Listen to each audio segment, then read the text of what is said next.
Hey guys, an emergency edition of Brown's Thoughts here, reacting to a 20-16 loss to the Las Vegas Raiders. I'm pretty pissed off. I'm pretty pissed off because there's a lot of things that I can go off on. Mari Cooper not knowing how to catch the ball, Dustin Hopkins missing an extra point, bad play calling. They only score 9 points post opening drive, which was a 15-play, 70-yard drive that took up almost 9.5 minutes of the first quarter, and then they still can't get over 20 points. But I'm gonna start here, and I'm just gonna say this because I've seen a lot of people on the internet saying, "Yeah, this isn't Deshaun's fault. This isn't Deshaun's fault. It's not on him. He actually played great today." He played fine. Let's call it what it is. He played fine. 24-32, 176 yards, 1 touchdown, 1 interception. Let's call it what it is. He played fine. Here's the problem. When you're getting paid the money that he is getting paid, you're expected to be exceptional. And it is not just like, we can give him the benefit of the doubt because, Patrick Mahomes has been kind of average to start the season. Patrick Mahomes has won 3 Super Bowls. Patrick Mahomes can get away with just about anything. He can have a couple bad games. Deshaun Watson's done this now 4 times this season. 4 times. He has not cleared 200 yards passing. 4 times.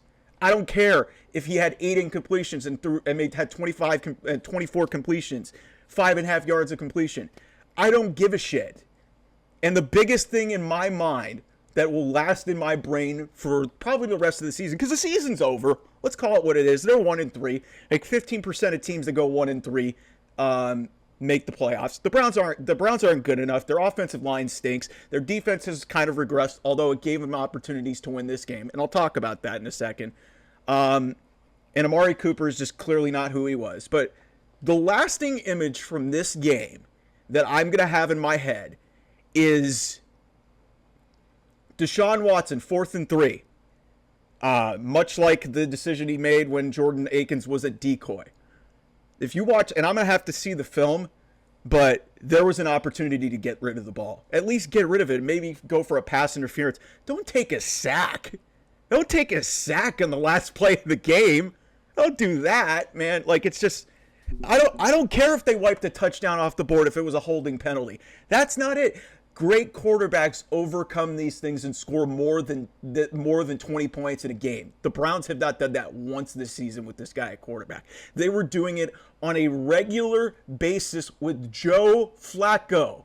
With Joe Flacco as their quarterback. By the way, he won a game. Baker Mayfield won a game. I won't hear it with the Baker Mayfield stuff because the Browns were right to move off of him. He was a 500 quarterback with them, and the relationship was kind of strained and broken. And, he was hurt. He didn't want to be there. The Browns just picked the wrong guy. That's what this comes down to. They picked the wrong guy. I'll get to that. But, again, getting back to what I was saying, no matter what you want to say about Deshaun Watson, he is just as much responsible for this loss as anyone else on that team. Because he is getting paid the most money of anybody on this roster. He's the quarterback. He's the $230 million guaranteed guy. He's the guy who got traded 3 draft picks for. You have got to expect better than this. He was paid that amount of money to not have everything be perfect around him. Be the Deshaun Watson that can run around and make plays. Not be a guy who takes a sack on the last fucking play of the game when you're 10 yards away from the end zone. The fuck was that? Throw the damn ball. Come on, man. Like, it's just like, I don't get why people are just accepting mediocrity or terribleness just because, you want to expect this guy to be the guy he was in 2020 and 2019. He's not that guy anymore. We got fooled. We got hoodwinked. We got bamboozled by this guy. He is a liar. He is a creep. He is not trustworthy. He has shown you that based off the fact he's already got another lawsuit on him. And he didn't tell anybody about it. Like, what in the fuck are we doing trying to keep making excuses for this guy when the Browns have given him every opportunity to succeed? They changed the offense. They fired the offensive coordinator. They brought in an offensive coordinator that got fired at Buffalo, and Buffalo got better. They changed all these things. They can't pass block because it's a different scheme. They don't run the ball. It's just, I'm so pissed off. Kevin Stefanski absolutely deserves some blame for this, but it's like, listen, that guy's a 2-time coach of the year, and he was winning with Joe Flacco last year. They're clearly, like there was a couple plays in this game where Deshaun was just throwing checkdowns. He was not even trying to go down the field, and the couple times that he did, one got intercepted because it was unfortunately dropped. It's just like, you have got to give more volume. You have to have more of those throws throughout the game rather than just checking it down for, like, I'd say about 75 to 80% of your throws. It's just, I swear to God, this fan base frustrates me so much sometimes when they just want to defend mediocrity. Because I was a big Baker Mayfield defender for the longest time. And when it got pretty evident that he was not it, I bailed. It's been evident for me during points of last season. I gave him the benefit of the doubt because of the way that Baltimore game went, and then he went out and he got hurt and he was out for the season. And then the Browns made the playoffs without him. So there was a lot of expectation for Deshaun coming into this season. But I don't want to hear it from people saying that, hey, he played great. He played great. I was like I said, he was fine. He was fine. Interception wasn't his fault. He had a touchdown pass. Great. It was on script. He didn't do anything after that. Some of that, yes, is on the offensive coordinator. Some of that is on, Kevin Stefanski, the head coach. You could blame Dustin Hopkins, but guess what, man? The defense gave this team multiple opportunities after all of those, miscues that happened. Multiple miscues. And what I'm going to judge this guy off of is how do you perform in clutch situations. They were able to get down the field. They are literally on the doorstep of scoring. It's 4th and 3. 4th and 3. You call a timeout. You basically have the whole game on the line. And you bail on your first read. You try to run outside the pocket, and you get sacked. Get rid of the fucking ball. That's your responsibility. I don't care that all of these other things and these self-inflicted wounds happened. That's what happens in NFL games. You get a missed extra point. You don't kick a field goal in the first half when it could have been a 58-yarder. You could pinpoint that. You make all these decisions. What they paid this guy to do was to be that magic elixir to somehow, hey, we're a quarterback away from doing all of this. We're a quarterback away. And you know what? He's worse than Baker Mayfield right now. And that's not to say that the Browns should have kept Baker Mayfield. They were right to move off of him. But I am just not going to hear any more excuses for this guy. It's been 16 games in 3 years. 16 games in 3 years, and in all 4 games this year, he has yet to cross 200 yards. It's not good enough. And to me, if you guys want to get at me in the comments section and try to tell me I'm stupid, I'll interact with you because Deshaun Watson is the biggest culprit in all of this, because when you get that kind of money, you're judged at a higher standard. And Patrick Mahomes gets paid that. He could have a bad game because, like I said, he's won 3 Super Bowls. The guy's won 3 Super Bowls.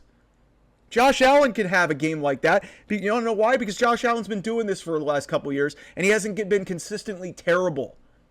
Deshaun Watson has gone out and done this 4 straight times this season where he has not cleared 100 or 200 yards, and I don't care if his completion percentage was great. He threw a bunch of checkdowns. And I think that this team is being significantly held back by him because Kevin Stefanski, I could tell clear as day that he doesn't trust him. He doesn't. Look at some of the play calls that they had in some of these key situations. He does not trust this guy. Mari Cooper, I don't know what's going on with him. Dustin Hopkins, I don't know what's going on with him. This team is just broken. And the main culprit for me is simply the fact that, the quarterback is not performing. And I've been saying it for at least a couple of weeks now. You've got to rip the Band-Aid off. You've got to. I even said this after the Jacksonville game when they won, and they were lucky to win. They're a good punt from maybe being if Corey Bojorquez doesn't pin them inside the 1, there's a chance the Jags go down and win that game, and the Browns are sitting at 0-4 right now. Don't blame the coach. Don't blame the kicker. Don't blame Amari Cooper. Don't blame, the defense. But this was a very disheartening loss because the Raiders were in turmoil. They're down their 2 best players. It was there for you on a silver platter. And there's a lot of blame to go around, but I don't care if you guys want to come after me. Deshaun's got to play better. He's got to play better than 176 yards. Even with 8 incompletions and 24 completions for him. Like, he's not good anymore.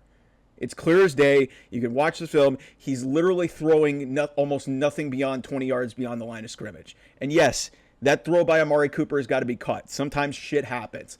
And the defense for the Browns gave this team multiple opportunities to score at the end of this game. And they just didn't. And when you're literally 10, 15 yards away from the end zone like Deshaun Watson was, you have got to get rid of that ball. You cannot. And it looked like there was at least a couple options open. Maybe I'll have to see the route concepts or whatever. But the point is, if you're a quarterback and you're being put in that situation, it's just like you, and especially given all of the things that they have done to bend over backwards for this guy, paying him the money, the draft picks, changing the offense, not bringing back Joe Flacco, he's got to perform better. It's just it.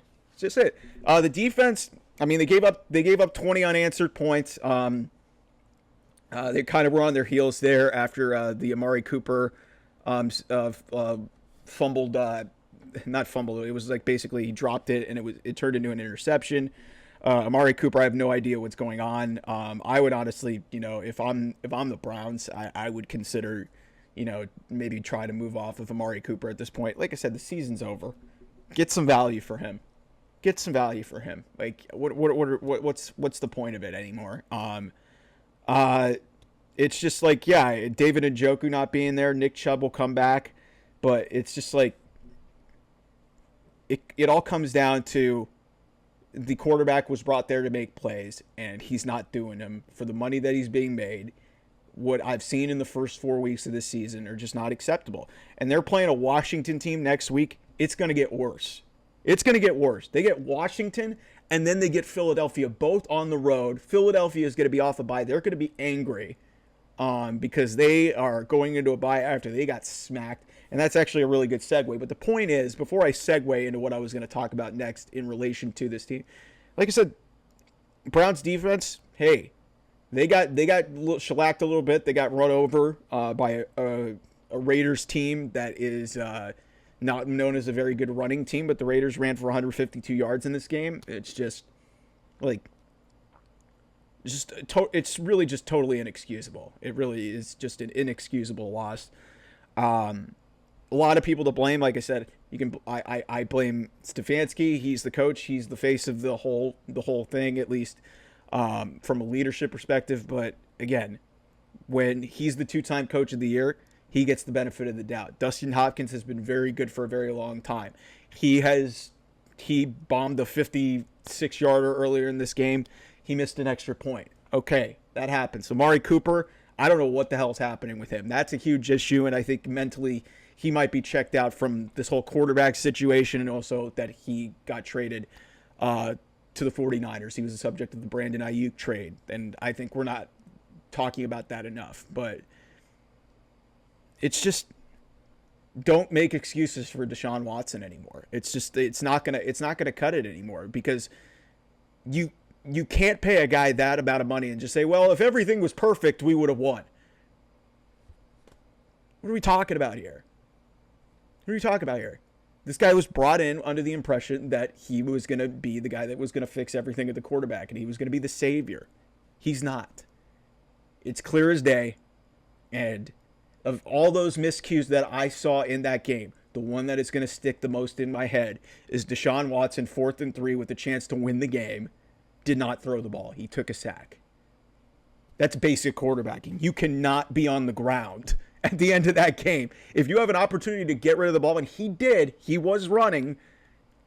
If you had an opportunity to do that, take care of it. Offensive line wasn't great. DeJuan Jones is completely regressed. I don't know what the fuck happened. It's just, I don't get it, man. I really don't get it.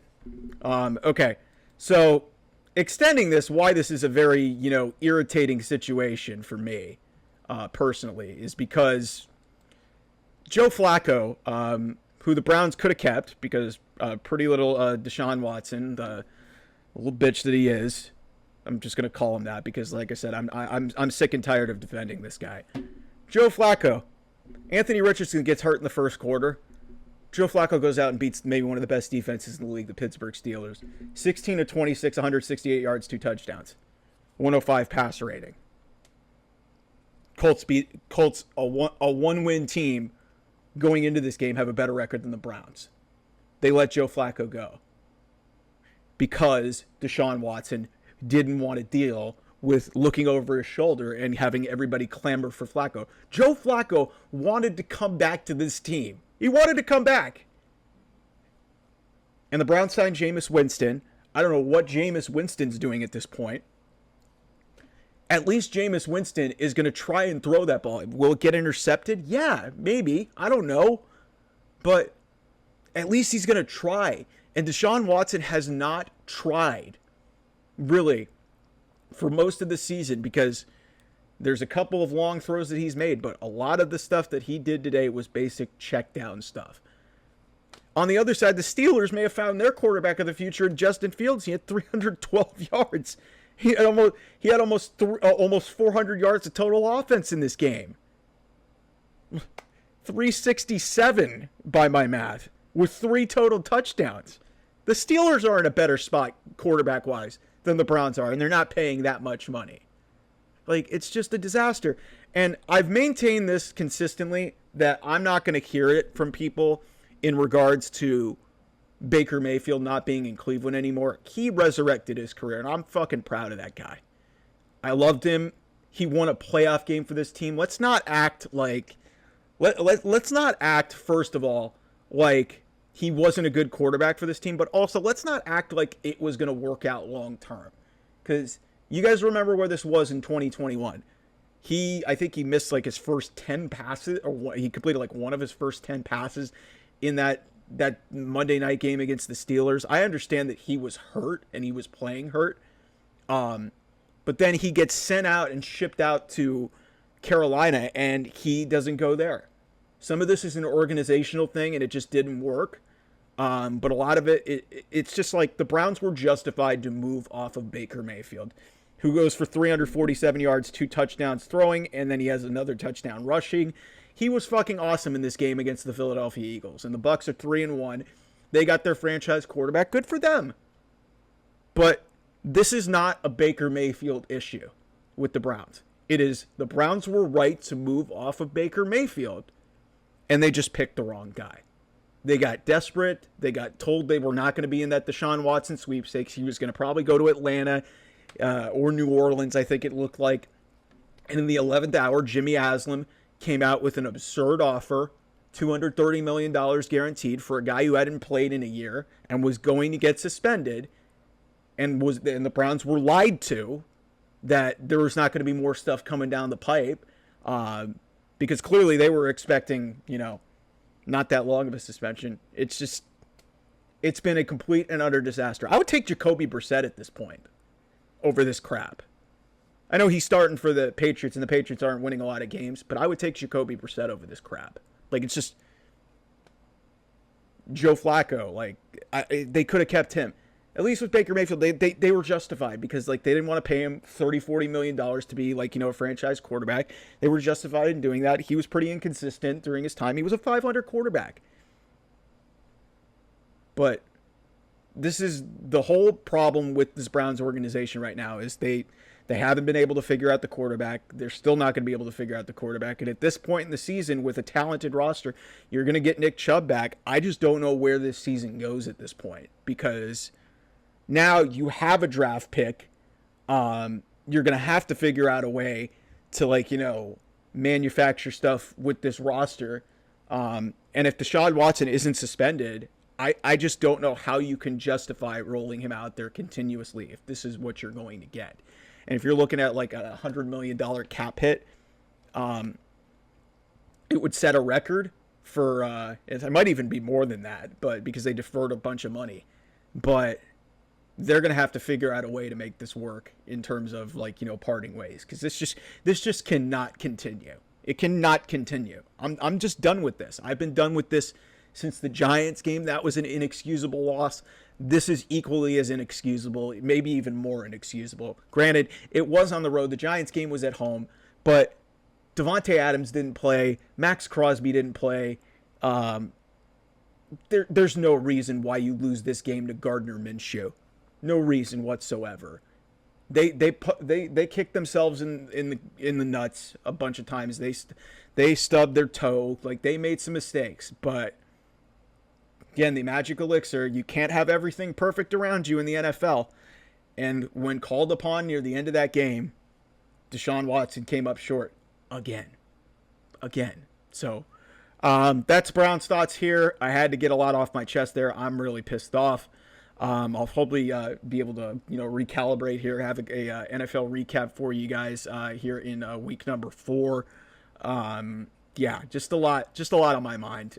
Really just a disappointing situation for the Cleveland Browns. So I'll talk to you guys real soon. Bye-bye.